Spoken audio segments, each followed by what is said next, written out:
God, my daughter's kidnapped. I'm gonna die.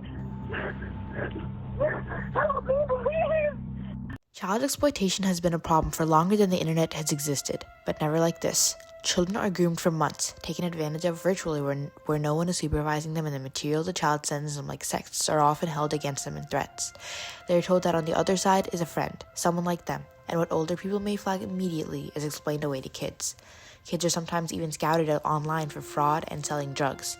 The worst endings usually involve abduction and death, and the world watches kids pay the ultimate price for mistakes they didn't make. Law enforcement identified Snapchat as the pedophile's go-to sexual exploitation tool. The case of a 12-year-old girl, identified in court only as LW, shows the danger. Over 2.5 years, a predator sexually groomed her, sending her sexually explicit images and videos over Snapchat. For the longest time, social media has been marketed as a way of connecting with others. And that was what made it so appealing, especially to children struggling with their identity and how they're perceived by people. Here, your social status doesn't matter because all you are is an icon on a screen. The problem with this situation is that it can become extremely addictive, to the point where this online presence becomes their entire social presence, and that's where the problems start. Not just access to large language models, like YouTube videos, short form videos. I think all of that is proportional to the age of the kid and should be very minimal at young ages and very gradual at older ages. Behind locked screens, indicators of child exploitation can be truly subtle. A child skipping school, staying out overnight, or even just late should raise questions.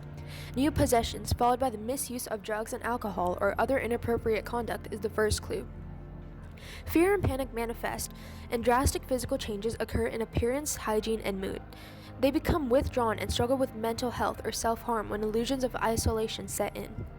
Excessive hours on social media and urgent texts with mysterious friends are the most urgent symptoms.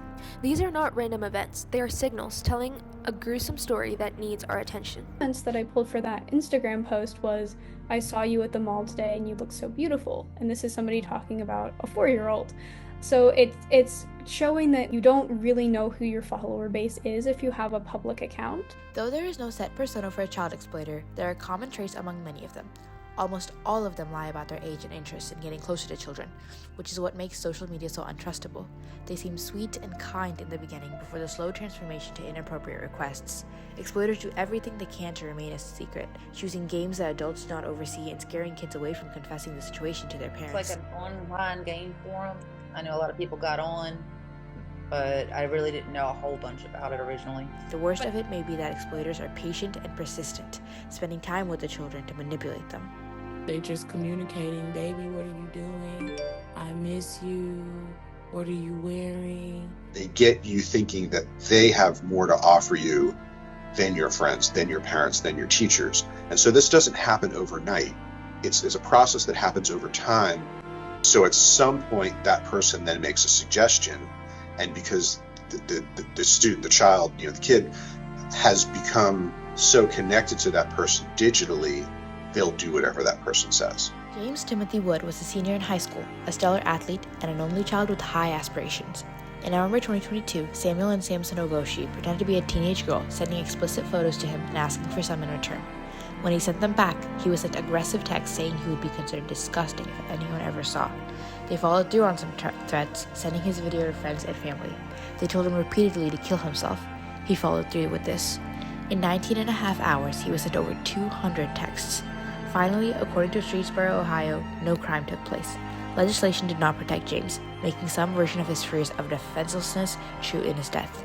His mother and father have fought their hardest in the last 3 years, where mere days before this documentary, on December 9th, 2025, his mother still speaks in her son's memory. That moment she created became their weapon.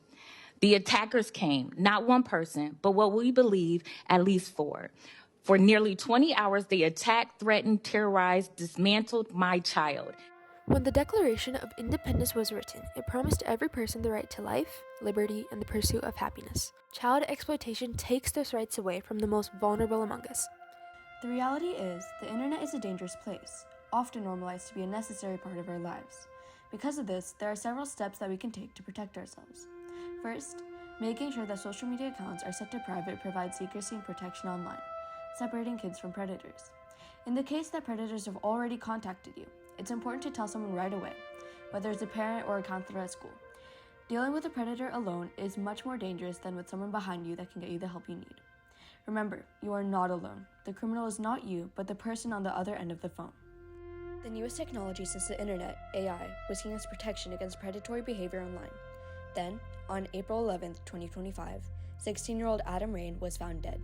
Investigations showed that ChatGPT encouraged and taught Rain how to hang himself, then discouraged Rain when he confessed to wanting to reach out to his parents by leaving his noose out.